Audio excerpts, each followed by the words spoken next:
আসসালামু আলাইকুম গাইস। বাড়িতে যাইতে হইলে দুই পাশে দঞ্চা খেত পরে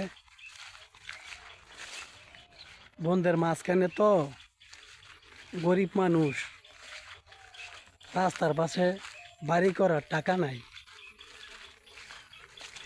তাই তো হাজারো বিপদের মাঝেও বাড়িতে যাইতে হয়। চতুর সাইডে দঞ্চা খেত, ভয় হয়, কত সাপ বিচ্ছু থাকে, তারপরও বাড়িতে যাইতে হয়। কি করব, গরিব দেও, কারণ গরিবের তো দুনিয়াতে কোনো মূল্য নাই।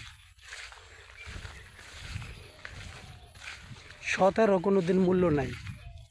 যারা সৎ তাদের বিপদ খালি আসে ওই, তাদের বিপদ হলো তাদের সঙ্গী। সবাই ভালো থাকবেন, দোয়া করবেন, পাশে থাকবেন আমার।